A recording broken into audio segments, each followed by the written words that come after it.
The champagne fountain sparkled behind Marcus as he continued his speech to the 100 guests packed into his flagship restaurant's private dining room. 5 years of marriage to Victoria, and apparently 5 years of wanting to put me in my place. No, seriously, Marcus gestured toward me with his glass, his voice carrying that particular tone of condescension he'd perfected since opening his first restaurant. My little sister Emma does. What is it again? Freelance consulting? Working from coffee shops? The crowd chuckled politely. Victoria placed her manicured hand on his arm, her smile sharp. I smiled politely and took a sip of water. Under the table my phone was already open to my encrypted email. The message to David Chin, my portfolio manager at Sterling Capital, was brief. Effective immediately, divest all holdings in Mitchell Restaurant Group. Execute standard exit clauses. Notify principals within 24 hours. E.A. Marcus's phone began vibrating on the table. He glanced at it, frowned, and continued talking. Meanwhile, some of us built actual businesses. Real assets. 5 locations now, with 3 more opening next quarter. His phone rang again. Then again. I watched his expression shift from pride to confusion to the first hint of concern as the calls kept coming. But I was already thinking about how we got here, to this moment where my own brother had no idea who I actually was. You're making a mistake, Emma. Dad set down his coffee cup with enough force to make it clatter. Sunday breakfast at their house, the same mahogany table where we'd eaten for 20 years. Business school? With what money? I have scholarships and... Marcus didn't need scholarships. Mom's voice was quieter but sharper. He graduated, worked in restaurant management, saved money, made smart decisions. Marcus, 24 at the time to my 21, smirked from across the table. I'm just saying, the entrepreneur thing sounds great, but you need something real to fall back on. Restaurant industry is solid. I could probably get you a hostess position. I don't want to be a hostess. See? Dad gestured at me like I'd just proved his point. Ungrateful. We offer help, you reject it. I finished my eggs in silence. What they didn't know, what I wasn't ready to tell them yet, was that my freelance consulting had just landed its first major client. A tech startup needed someone to analyze their market positioning and competitive landscape. They were paying me $15,000 for 6 weeks of work. I was 21 years old. I taught myself data analysis, market research, and financial modeling through online courses and business podcasts while working retail to pay rent. The startup's founder had found me through a detailed market analysis I'd posted on LinkedIn that went viral in certain circles. But to my family I was just Emma. The youngest. The one who didn't have direction. Marcus is opening his second location next month, Mom said, changing the subject to safer ground. The investor group is very impressed. That's great, I said, and I meant it. Marcus had worked hard. His first restaurant, a farm-to-table concept in downtown, had been successful. The fact that our parents helped with the down payment and co-signed his loans didn't diminish that he'd built something real. I just wished he didn't need to diminish what I was trying to build. Over the next 3 years I kept my head down and my success quiet. The first consulting client led to others. I specialized in market analysis and competitive intelligence for startups and mid-size companies. My rate went from $15,000 per project to $35,000, then $75,000. By year 4 I'd incorporated as Anderson Strategic Consulting and hired 2 researchers. We worked remotely, kept overhead low, and delivered insights that helped our clients make multi-million-dollar decisions. Our annual revenue hit $1.2 million. At family gatherings I was still doing freelance work from coffee shops. Emma's project this month is for some tech thing, Mom would explain to relatives, her tone apologetic. We keep hoping she'll find something more stable. Marcus, meanwhile, was the golden child. 3 restaurants became 4. He was featured in the local business journal. Dad kept the article framed in his office. I was genuinely happy for him. But I noticed something in the financials he'd occasionally mention.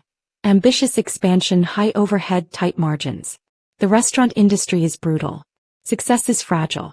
So when Marcus mentioned at Thanksgiving that he was looking for additional investors for his 5th location, I made a phone call.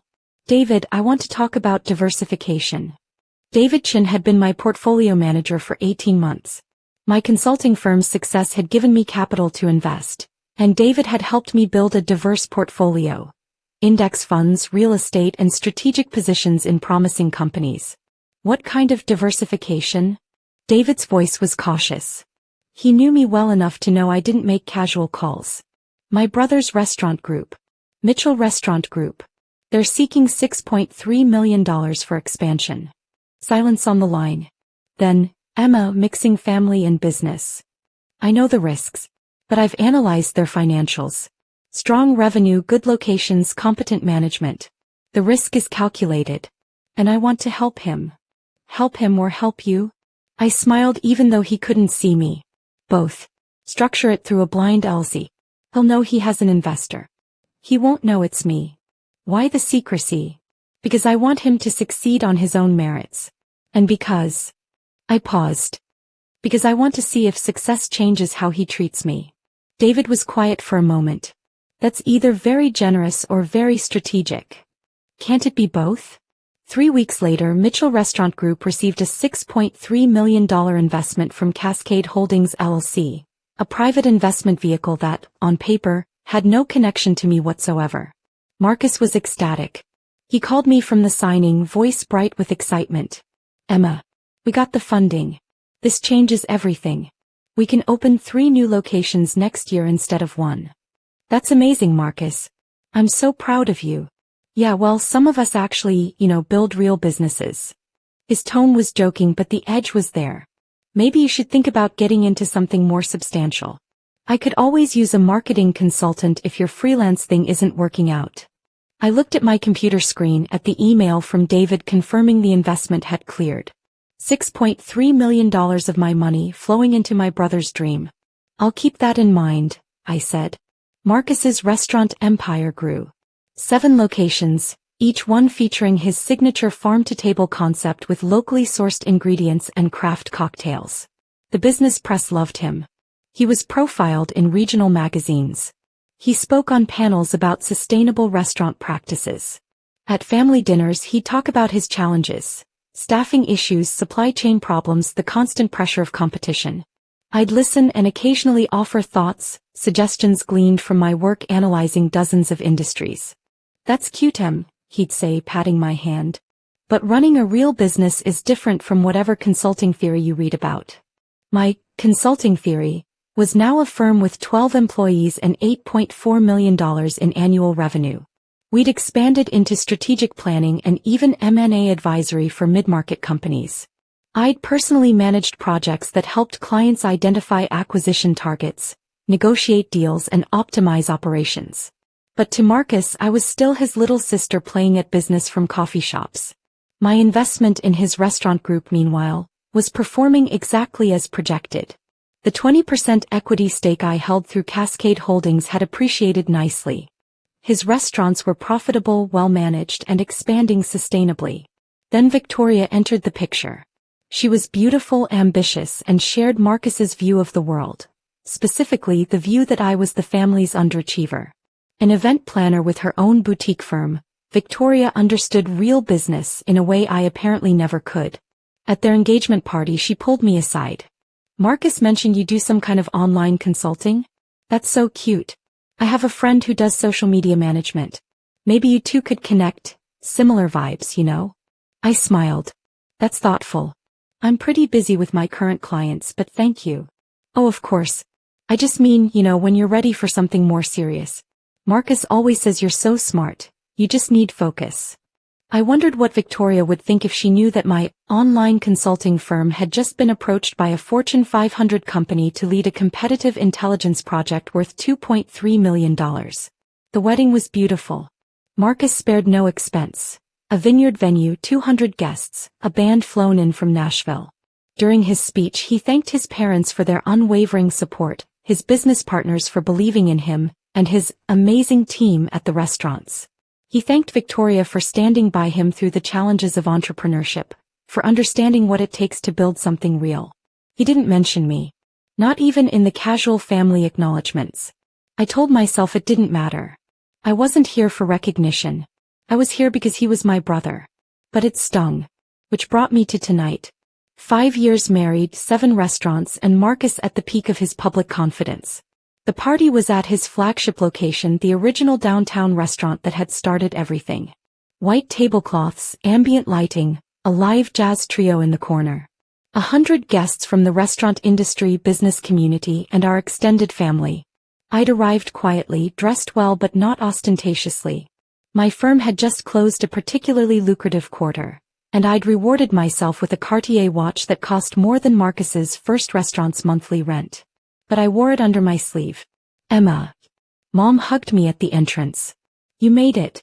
We weren't sure with your work schedule. Wouldn't miss it. Well, try to mingle. There are some very successful people here. Might be good for networking for when you're ready to look for something more stable. I was 32 years old. My consulting firm was valued at $47 million.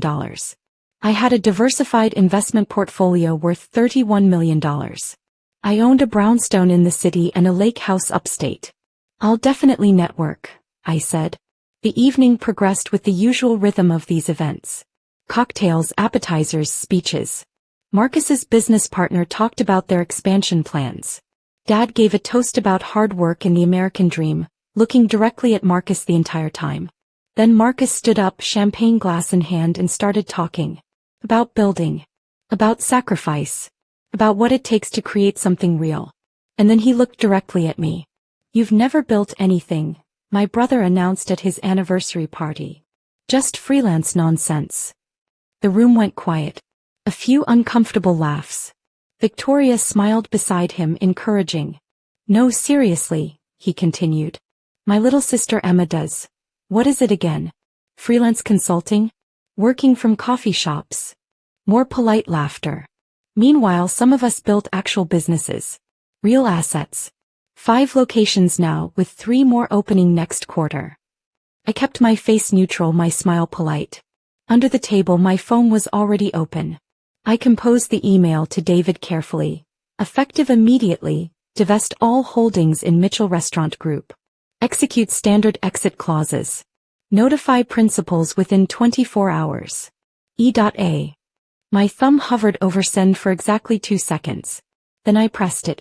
Marcus's phone started vibrating on the table. He glanced at it, frowned slightly, and kept talking. The restaurant industry isn't for everyone. It takes real commitment, real vision. His phone rang. Then again. Then a text notification lit up the screen. I watched his face change. Confusion first, then concern. He picked up the phone, glanced at the screen, and his expression shifted to something I'd never seen before. Actual fear. Excuse me, he muttered, stepping away from the microphone. He walked quickly toward the hallway, phone pressed to his ear. Victoria looked confused. Dad frowned. The guest shifted uncomfortably. I took a sip of water and waited. 10 minutes later, Marcus hadn't returned. Victoria went to find him. The jazz trio filled the awkward silence with a smooth rendition of Autumn Leaves. My phone buzzed. A text from David. Holy shit. Are you sure about this? I replied, yes. Execute the full exit strategy. I want out by end of week. David. His CFO is calling me every 30 seconds. They're panicking. Me, not my problem anymore. 20 minutes into Marcus's absence, Victoria returned to the party alone, her face tight with forced composure. She made excuses. Important business call, investor concerns, nothing to worry about. But I could see the cracks forming.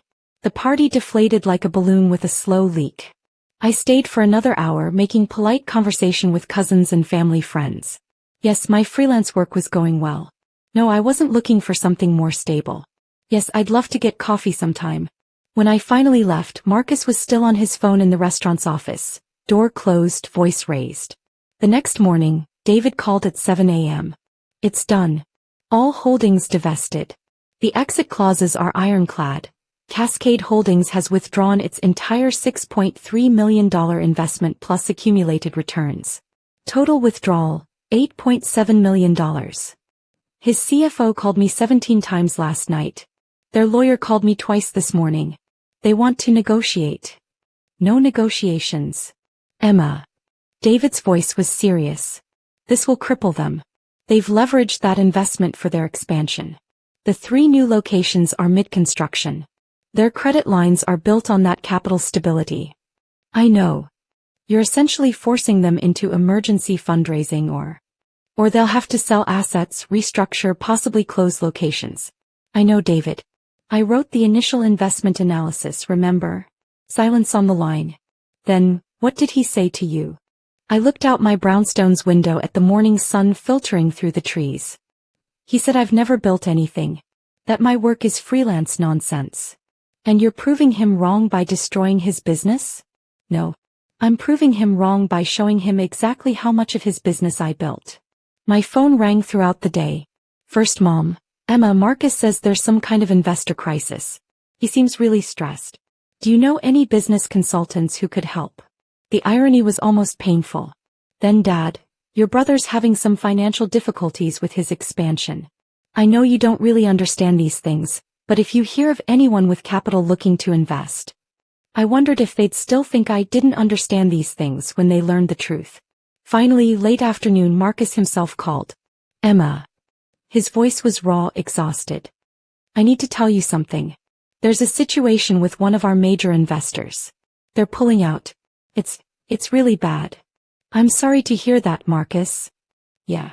Look, I know I haven't always been the most supportive of your consulting thing. But I'm wondering if maybe you know anyone in the investment world? Anyone who might be interested in restaurant ventures.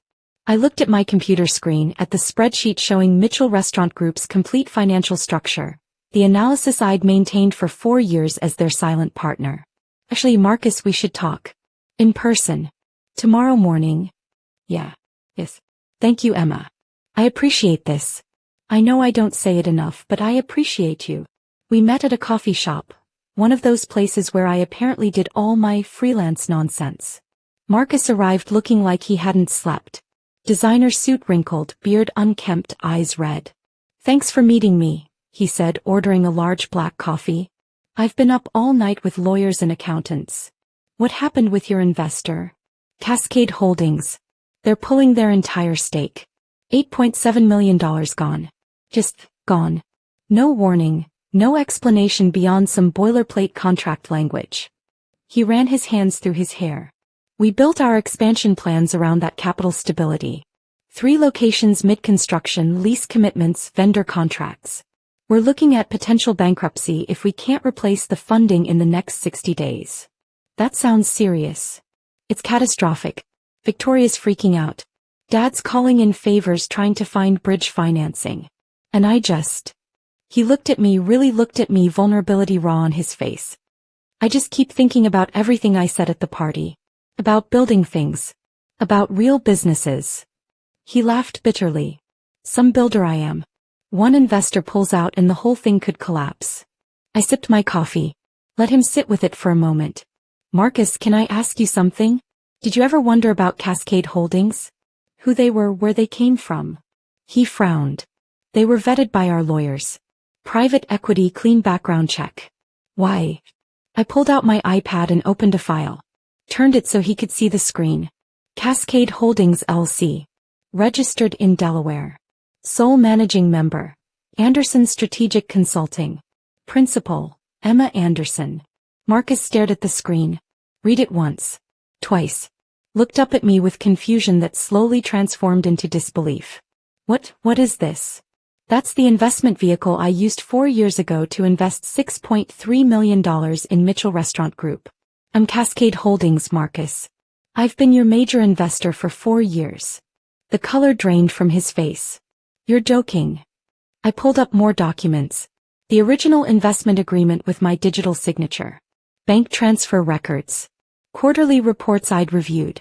Board meeting minutes I'd received as principal stakeholder. I'm not joking. Anderson Strategic Consulting isn't freelance nonsense from coffee shops.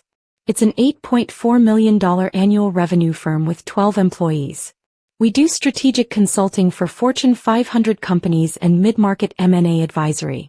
And 4 years ago, I diversified my portfolio by investing in my brother's restaurant venture because I believed in him and wanted to help him succeed. Marcus's hands were shaking. Why didn't you tell me? Because I wanted you to build it on your own merits. I wanted to see your success be real, not questioned or diminished because your little sister helped. And I paused. I wanted to see if success would change how you treated me. Emma. It didn't change, Marcus. You got more successful, more confident, more publicly celebrated. And I stayed the family disappointment. The one doing freelance nonsense. The one who didn't understand real business. He opened his mouth. Closed it. No words came. At your anniversary party, I continued, my voice steady, you stood in a room full of successful people, in a restaurant that exists partly because of my capital, and you humiliated me. You mocked my work. You dismissed everything I'd built. And your wife laughed. I didn't know. You didn't know because you never asked. In 7 years, Marcus, you never once asked detailed questions about my work. You never asked to see my office, meet my team, understand what I actually do. You assumed. You dismissed. You diminished. I pulled up the email I'd sent to David. Showed him the timestamp. I sent this email at 8:43 p.m. on Saturday night. While you were giving your speech about building real businesses, I was withdrawing $8.7 million from your company. Your phone started ringing within minutes. Marcus looked like he might be sick. The exit clauses are standard and legal. You signed them. Your lawyers approved them. Any major investor has the right to divest with proper notice. I gave you the notice required by the contract. But why? Emma, why would you destroy? I'm not destroying anything. My voice was harder now. You built something real, Marcus. You have 7 profitable locations, a strong brand, good management. You can survive this. You'll have to restructure, maybe scale back the expansion, possibly sell 1 or 2 locations to stabilize. But you'll survive. I closed my iPad. What I'm destroying is the illusion. The illusion that I'm the family failure. The illusion that my work doesn't matter. The illusion that you built your empire entirely alone. I didn't build it alone. His voice was barely a whisper. You funded half of my expansion. Not quite half. 20% equity, $6.3 million initial investment. But yes, your little sister, the one who never built anything, was your silent partner for 4 years. The coffee shop hummed with morning activity around us. Students on laptops, freelancers in corners, business people grabbing drinks before work. People building things in coffee shops. What happens now? Marcus finally asked. Now you figure out how to save your business. You have 60 days before the capital withdrawal is complete. You can seek new investors, restructure your debt, sell assets. You have options. Would you reconsider? I looked at my brother. Really looked at him. The golden child who'd been celebrated while I was dismissed. The successful entrepreneur who didn't realize his success was partially built on the foundation I'd provided. No. But I'll give you something more valuable than money. I pulled a business card from my wallet. This is my firm's contact information. If you want to hire Anderson Strategic Consulting to help you through the restructuring, to analyze your options and build a sustainable path forward, I'll give you the family discount. 50% off our usual rate. You'd still help me? After everything You're my brother, Marcus. I invested in you because I believed in you. That hasn't changed.